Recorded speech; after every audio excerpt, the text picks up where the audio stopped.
Good backlight. Backlight, no display. Good backlight, no display. Yan. Dapat sasabay na dito yung display. Yan, ang ganda. Good backlight, no display. Ayan na guys, okay na. Good backlight, no display. Sana may natutunan kayo kahit konti guys. Yan. Para lang to sa mga nagsisimula pa lang. Hello guys, good morning. Yan, may panibago tayong tanggap. 42 na Pensonic. 42 Pensonic. Smart TV na rin siya. Bali ang issue nito guys, good backlight, no display. Ito guys, papakita ko. Yan, buhayin natin. Ayaw natin. Tuturo ko sa inyo kung paano natin to masolusyonan, kung kaya pa bang solusyonan. Ayan guys, yan, umiilaw siya. Yan. Unang gagawin natin guys, voltage checking muna tayo. Excuse. Check muna natin yung yung 12 volts na papuntang panel. Yan, unang check natin yung 12 volts papuntang panel. Sige guys, stand ko muna to. Step by step muna tayo pag-check. Stand ko lang, mahirap guys pag walang tagahawak eh. Yan. Bali yung tester na lang ipapakita ko sa inyo guys. Yan, mahirap pag walang taga-camera. Check natin yung 12 volts papuntang top board.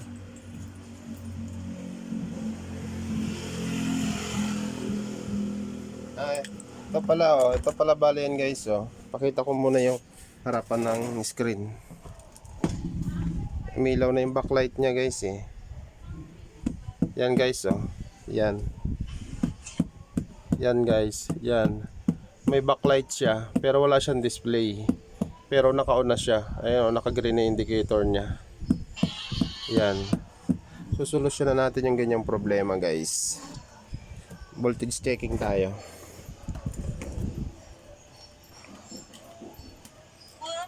Hindi naman tayo madamot sa kaalaman eh. Yan. Baka may ma-encounter kayong ganito. Pwede nyo itong gayahin. Konting tips lang. Pero hindi pa natin sure guys kung baka may problema ang panel nito. Hindi natin sure kung 100% natin magagawa. Yan guys, ito yung tester. Check muna natin yung 12 volts.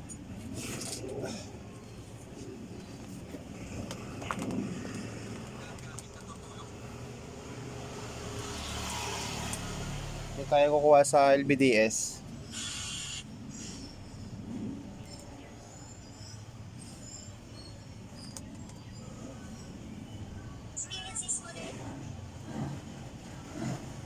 Ayan.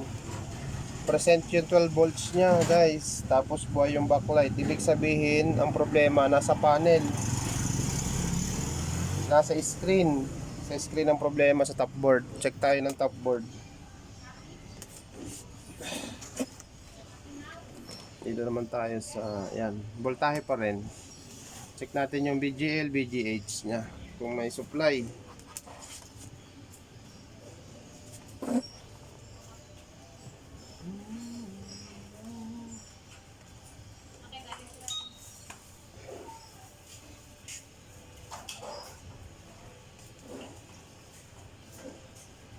Ito. VGH, wala. Wala guys, walang supply ang VGH.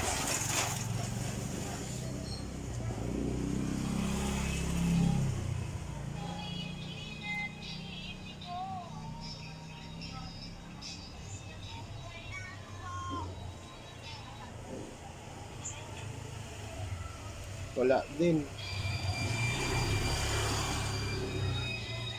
Walang supply yung ating VGL VGH nya guys.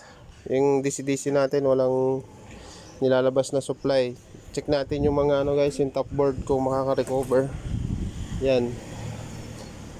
I-check natin yung top board kung baka may mga shortage na capacitor or hindi ko pa malaman kung sira yung mga cop nya.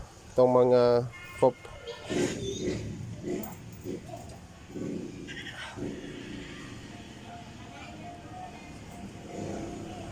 Check natin mga capacitor niya. Yung mga SMD type na capacitor.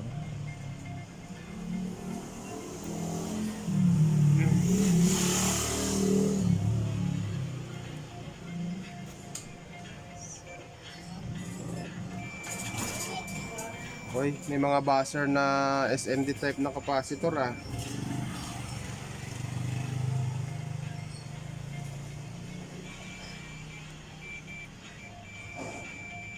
Yun, may mga buzzer. Abot dito ah. Tanggalin natin tong ano, flex.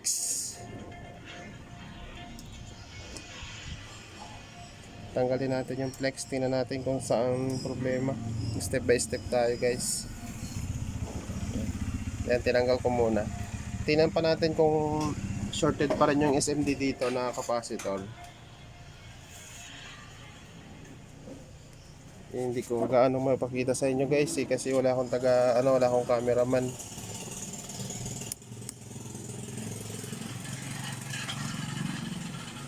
Pero ipapaliwanag ko na lang sa inyo. Ito yung shorted kanina. Ayan guys, hindi na siya short. Yan. Hindi na siya short. Yan, hindi na. Hindi na siya short nung tinanggal natin yung flex niya. Doon tayo sa kabilang dulo. Dito naman kabilang side tayo mag-check. Oh, nakakalig. Gusto na doon ah. Kain ako ng aso.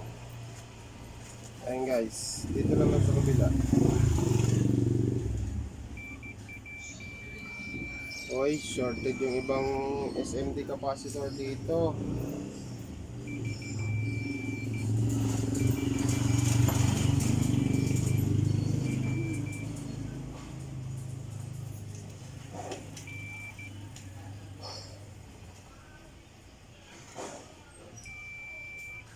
Yan. Guys, yung mga capacitor dito sa kabilang side dito, mga shorted siya. Ngayon, ang gagawin natin, isa-isay natin yun. Titingnan natin yung yung nag-short sa kanila kung saan banda. Sigurado mga isang piraso lang yung nag-short yan. Dinadamay-damay niya lang yung iba. Sige guys, lang, standby lang. Pakita ko na lang mamaya kung saan banda siya nag-short kasi matagal to eh. Ang daming nagbabaser. Kailangan may isa-isa kong ihang yun guys para ma-check ko. Hindi ko kasi sila ma-check nang nakakabit. Kailangan talaga nakahang.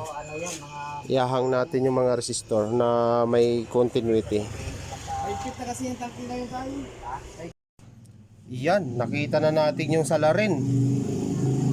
Nakita na natin yung salarin. Guys, itong ayan, hindi ka na ma-focus eh. Saan ba? Yan. Guys, ito ay nasa dulo ng tweezer ko na to. Yan guys, yung capacitor na SMD type. Yan, isang piraso lang na yan ang nag-short. Yan. Ito guys, yan. Yan, ito. Kaya hindi siya nag-display. Yan, ang dami nating hinang. Siguro nasa 6 na piraso. Ano ko dito. Ipapakita ko sa inyo. Tester natin guys, itong shorted na capacitor. Dinamay niya yung iba pero isa lang yung pinakang short niya. Nagpo-protect lang. Ito guys, tingnan nyo. Yan buzzer guys yung tester Kahit baliktarin natin yung capacitor na yan guys. Yan guys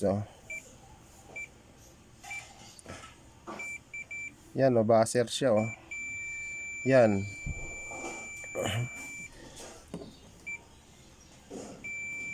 Yan guys, yan yung salarin. Yan Yan capacitor na yan na maliit. Yan. Yan yung salarin. Kung bakit hindi nagdi-display. Good backlight, no display. Yan yung salarin. Yan guys, tingnan nyo yung mga hinang ko kanina. Yan. Ay, hindi gano'n makapokus eh. Yan. Yan guys. Tapos itong mga to, yan parang mga lasing pang pagkabalik ko guys, hindi pantay pero nakakabit naman yung mga paan niya. Hindi gano'n makapokus. Ayan guys. Yan, yung mga yan, inangat ko lahat yan guys, hinang ko lahat yan. Yan. binalik na natin. Yan, binalik na natin yung mga hinang natin. Yan, tapos mag voltage checking tayo guys. Tingnan natin yung kung may output na tong DC-DC, kung may BGL, BGH na to. Ito, kung magre-reading na to, kung mag-output na. Pagkatapos natin tanggalin yung capacitor na sira, i-on natin. Pasensya na guys, medyo magulo yung ano ko kasi magalaw, kasi wala akong cameraman. Yan guys, so yan, umilaw na yung backlight. Voltage checking tayo ng BGL, BGS. Tingnan natin kung may output na guys. Dito na lang ako yan, tututok, dito na lang kayo titingin guys. Excuse. Tingnan natin kung may output na ang DC-DC.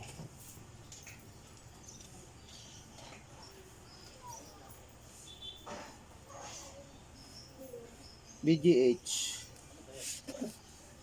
Ay, sorry. Naka-continuity tayo eh. Sorry ah. Kasi nag-test tayo ng continuity ng capacitor kaya hindi ko pa nailipat. Eh, naka-voltahe na tayo automatic. Naka-auto volts tayo. Take 2. BGH.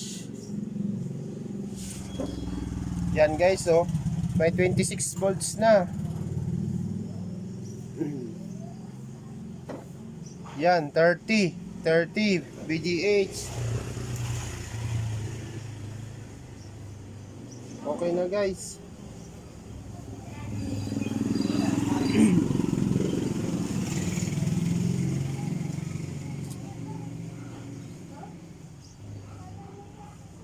Kumpleto na yung ano niya, kumpleto na yung voltahe niya. Try natin kung may display.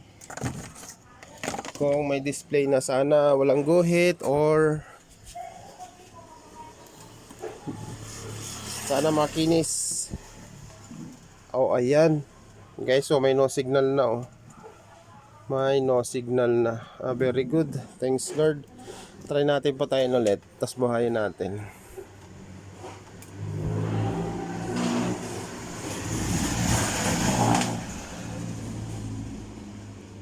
Good backlight, no display. 42 inches na Pensonic. Smart na rin siya guys. Ayan, nag-blow na. Ayan. Oh guys, ang ganda, makinis. Walang line. Kahit medyo old na siya. Kahit medyo old na siya.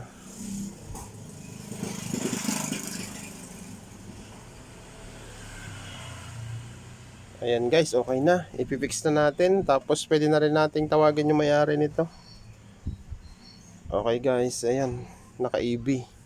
EB mode siya, no signal. Thank you. Mamaya lagyan natin to ng ng video.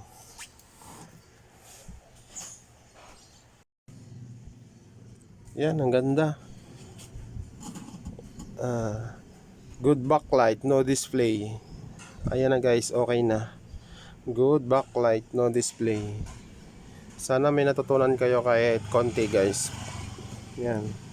Para lang to sa mga nagsisimula pa lang.